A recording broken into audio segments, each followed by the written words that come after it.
Sur la façade ouest, à l'extérieur de la tour principale, se trouve le réservoir d'eau, un élément crucial de la citadelle. Construit en briques rouges et couvert de 10 voûtes basées sur des chaînes, le réservoir a été construit pour conserver l'eau.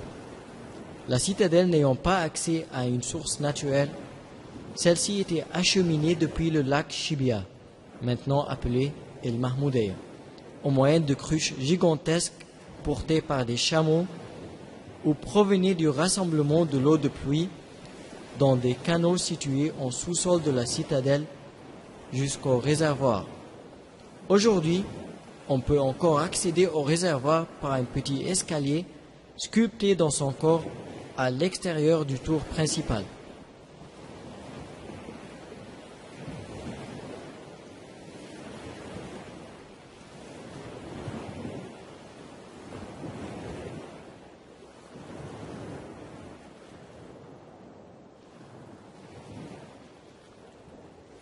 La tour principale a été construite en forme de carré de 30 mètres de côté pour une hauteur de 17 mètres, en calcaire solide. À chacun des angles se trouve une tour cylindrique contenant 3 fenêtres donnant sur l'extérieur de la cour.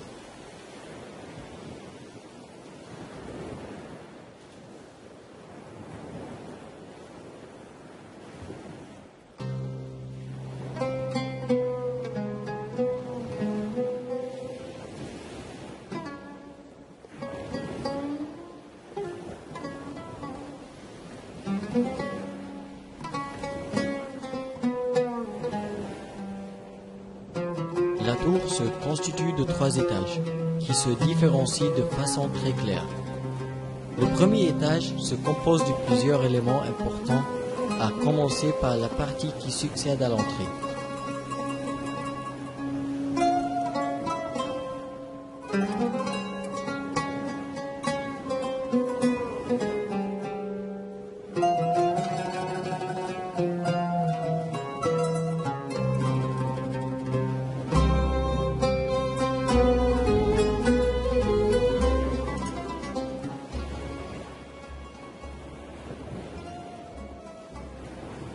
L'élément le plus important du premier étage est la mosquée qui occupe la moitié de son espace.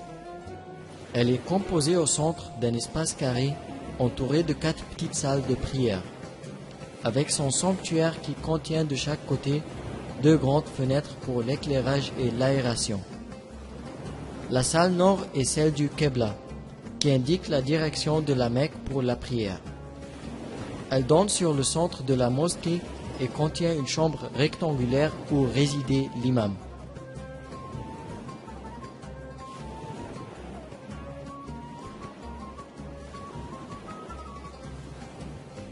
Les salles est et l'ouest s'ouvrent aussi sur le centre de la mosquée.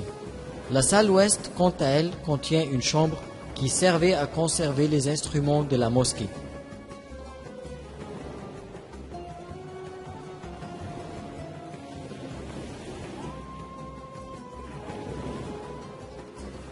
Le premier étage possède également 2 passages est et ouest.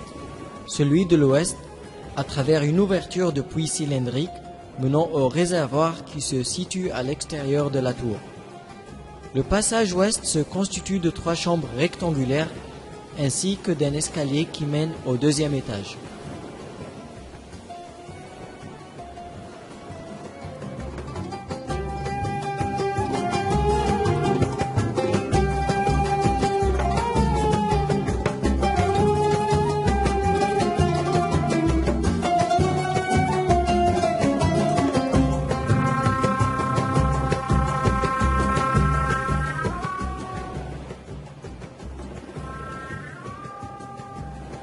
Le 2e étage se compose de 4 couloirs qui circulent autour de la pièce centrale de la mosquée, située en contrebas. Cet étage est divisé en 2 parties.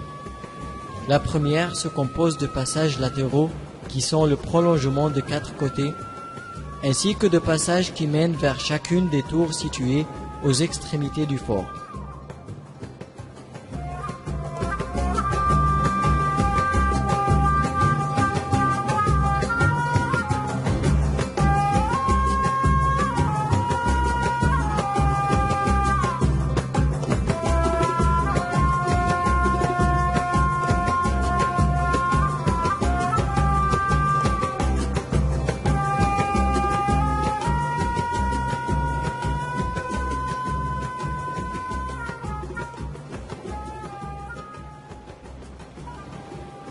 La deuxième section du second étage est occupée par plusieurs salles de taille variable, organisées autour de l'axe de la partie centrale donnant sur le centre de la mosquée.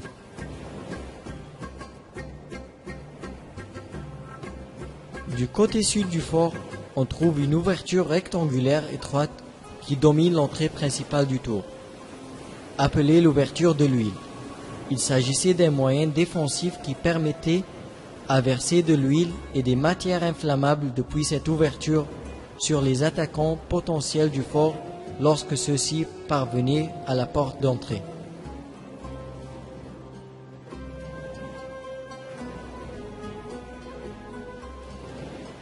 Au milieu du côté sud, on trouve également un passage entre le premier et le deuxième étage qui servait comme un repli défensif en cas de nécessité.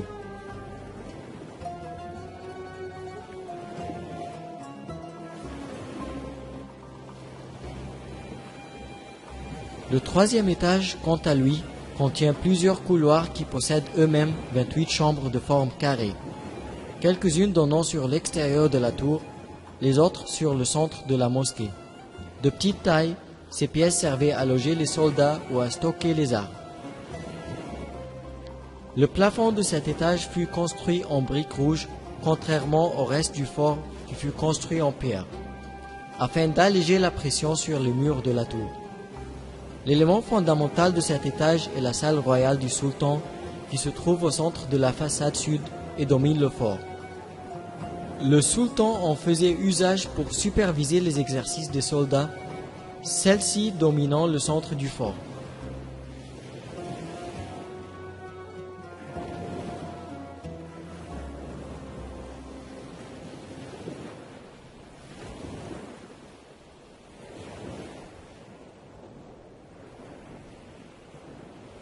Ainsi, le fort Qaitbay est devenu la prolongation de phare d'Alexandrie.